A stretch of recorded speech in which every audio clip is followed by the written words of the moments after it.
तादाद में मरीजों की अस्पताल लाई गई है। आप अंदाजन बता सकती हैं तादाद आखिर कितनी है, इसमें कमी हो रही है या फिर इजाफा हो रहा है? भारत ने वहाँ पे हमला कर दिया जिसकी वजह से न्यूक्लियर प्रोलिफरेशन का खतरा हो गया और कोई मिस्र का जहाज जो है वो लैंड किया और बाकायदा उसकी वो लैंडिंग जो है वो मुतलका जो एविएशन का डाटा वाली वेबसाइट है वहाँ पे नज़र आ रही है और अमेरिका से कोई चीज़ आई है वो नज़र आ रही है। तकरीबन 300 से ज़ायद अफराद जो हैं वो मुतासिर हुए। इनका जो है ना वो जब दूसरे के लिए कबर खोदता है ना कोई तो उसकी कबर पहले तैयार होती है। तो ये भारत के लिए परमाणु कबर खोद के बैठे हुए थे, उसमें खुद में वो लगता है गर्क हो जाएंगे। अब पाकिस्तानी सेना ने जो किराना हिल्स के पास का एरिया है उसको पूरी तरह से खाली करा लिया है। जंग के अंदर शामिल होकर उन्होंने जंगबंदी करवाई, यह मामला कुछ और है। इसको मैं कभी दोबारा के लिए छोड़ देता हूँ। ये अभी इस पर मजीद बात करना हमारे मुल्की वकार और मुल्की इंटरेस्ट में नहीं है। और ये तुम्हारी नपुंसक और नकारा और नालायक और निकम्मी फौज है, ये कौवे ही हैं। और अगर कौवे इस बार भी मरे हैं तो 11 नहीं, बहुत कौवे मरे हैं और बहुत कौवों के ऊपर तुमने ये सब्ज हिलाली का कफन डाला है, हमको सब पता है। अब ये कहानी कभी फिर सही अपने पेट से कपड़ा उठाने से अपना ही पेट नंगा होता है। आपके आसिम मुनीर साहब को टू नेशन थ्योरी, उनको मार्को रूबियो नहीं, सॉरी, पेंटागन के ऑफिशियल ने क्या कहा आपको पता है? पिग से तुलना की। क्रिस्टल फिलिपो हैं, ये कहती हैं कि पाकिस्तान में रेडिएशन नॉर्थ में यानी ईस्ट नॉर्थ में जहाँ पे पंजाब में फैलता जा रहा है क्योंकि ये छोटे बॉम्ब से निकला था रेडिएशन, न्यूक्लियर बॉम्ब से। नमस्ते दोस्तों, जय हिंद। हिंदुस्तान स्पेशल में आपका स्वागत है। दोस्तों, अमेरिका ने पहली बार उन दावों पर बयान दिया कि जिनमें यह कहा गया है कि पाकिस्तान में न्यूक्लियर रेडिएशन का खतरा पैदा हो गया है और रेडियो एक्टिव रिसाव शुरू होने के बाद एक अमेरिकी विमान जांच के लिए साइट पर भी पहुंचा है।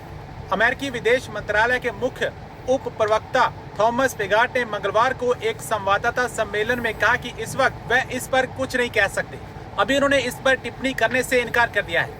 आपको पता ही है दोस्तों, ऑपरेशन सिंदूर के तहत पाकिस्तान के कई एयरबेस पर सटीक हवाई हमले किए, जिनमें सरगोदा और नूर खान एयरबेस भी शामिल है। सोशल मीडिया पर कई एक्सपर्ट दावे कर रहे हैं कि भारत की एयर स्ट्राइक में उसमें एक पाकिस्तान का न्यूक्लियर ठिकाना भी हिट हो गया और भारत की बमबारी के बाद वहां रेडियो एक्टिव रिसाव शुरू हो गया है, जिसकी जांच के लिए अमेरिकी विमान वहां पहुंचा है। अमेरिकी विदेशी विभाग ने इस पर पहली बार बयान दिया कि हम इस पर अभी कुछ नहीं कहना चाहते। पाकिस्तान के ये दोनों एयरबेस परमाणु संबंधित बुनियादी ढांचे के बहुत करीब है। बहुत सारे लोग पाकिस्तान छोड़ कर जा रहे हैं और कई जगह तो गांव के गांव खाली करवा दिए गए। न्यूक्लियर के हवाले से मैं कुछ बताना चाहूँगा कि ये क्रिस्टल फिलिपो हैं, ये कहती हैं कि पाकिस्तान में रेडिएशन नॉर्थ में यानी ईस्ट नॉर्थ में जहाँ पे पंजाब में फैलता जा रहा है क्योंकि ये छोटे बॉम्ब से निकला था रेडिएशन, न्यूक्लियर बॉम्ब से। इसलिए वो कह रही हैं कि पाकिस्तान के उन इलाकों में चाहिए कि ज़मीन के अंदर जो कुएं का पानी होता है वो पियो, दरियाओं का पानी ना पियो, इसलिए कि जो दरियाओं से पानी आ रहा है उसमें रेडिएशन शामिल हो गई है जिससे कैंसर हो सकती है। इसके अलावा सिर्फ कैन फूड होती है ना, जो कैन में, वो खाएं या पैकेज जो पहले से पैकेट हैं उनमें से खाएं। वेजिटेबल और गोश्त और ये सब जो खुला होता है उसमें रेडिएशन के पूरे चांस हैं और रेडिएशन है ना वो मट्टी की तरह है, उसको अगर वो किसी को टच कर लेना तो वो पूरा एरिया, वो जिस्म का वो पूरा हिस्सा कैंसर में तबाह हो जाता है।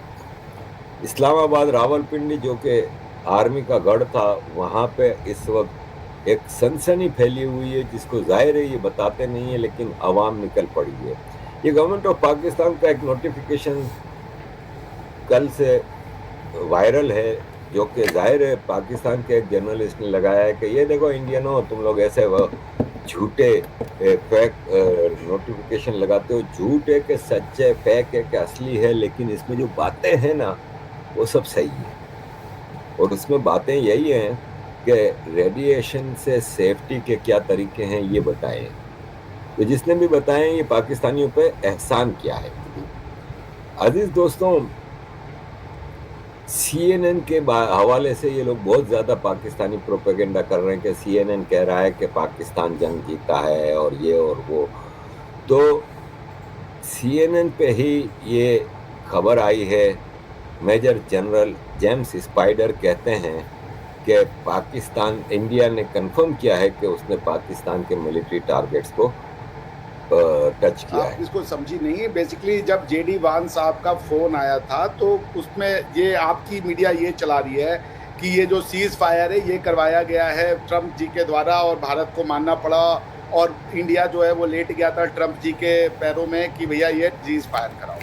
The fact of the matter is कि ये बात सच नहीं है। वो क्या है वो मैं अभी आपको बता दूंगा। उसमें कई जब मीडिया चाहिए तो उसमें जब जेडी वांस इंडिया को जब ये बताया गया कि भाई इंडिया जो है वो सीज फायर के लिए बातचीत की गई तो उसमें फिर जो है न्यूज़ मीडिया ने एक सब छापा। उसमें ये कि जब जेडी वांस साहब का फ़ोन आया था मोदी जी को कि भाई आप इसको जो है डीस्केलेट करें, मोदी जी ने कहा कि हमारी प्रेस रिलीज में तो हम डीस्केलेट किए हुए हैं, उनसे बोलिए कि वो आगे एस्केलेट ना करें। क्योंकि आप हमारा पहले दिन ऑपरेशन सिंदूर के बाद का जो वो पढ़ती प्रेस रिलीज उसमें लिखा था कि हमने पाकिस्तान के मिलिट्री टारगेट या सिविलियन जो प्लेसेस हैं उनको टारगेट नहीं किया है, हमने सिर्फ और सिर्फ टेरर जो टारगेट्स हैं उनको अटैक किया है। और अब हमारा जो है ये ऑपरेशन कंप्लीट हो गया, हम इसको एस्केलेट नहीं चाहते, ये नॉन एस्केलेटरी नेचर था। अब हाँ, पाकिस्तान अगर कुछ करेगा तो हम रिस्पॉन्स करेंगे, पाकिस्तान कुछ नहीं करेगा तो हम रिस्पॉन्स नहीं करेंगे। पहली बात तो ये। आपने ये कही कि जंग की इब्तिदा, जिसका मैं ट्रांसलेशन ये समझता हूँ कि आप ये कह रहे हैं कि युद्ध की शुरुआत भारतवर्ष ने करी। ये बात बिल्कुल गलत है। जो युद्ध की शुरुआत हुई उसका कारण था पहलगाम के ऊपर अटैक। आपके हिसाब से जो ये क्या नाम है इसका, ये 26/11 में जो आया था वो कसाब, वो भी पाकिस्तानी नहीं है। कारगिल आपने नहीं किया हुआ है। भाई ये क्या एविडेंस नहीं दिया जा सकता जब आपको एविडेंस लेना नहीं। डैनियल पर्ल के हत्यारा जिसने ऑनलाइन मतलब और वीडियो उसका गर्दन काटा था, उसका भाई था मसूद अजहर का, वो भी मारा गया इसमें। आप इनको सिविलियन कह रहे हो? ये सिविलियन है डैनियल पर्ल का हत्यारा। उसके 8 महीने के प्रेग्नेंट बीवी थी जब वो खाली यहूदी था। देखिए आप लोग को समझ में नहीं आ रहा है। आप प्रोपेगेंडा और ये सब करते चलो, लेकिन आपको एक दिन ये बात समझ में आएगी। बिकॉज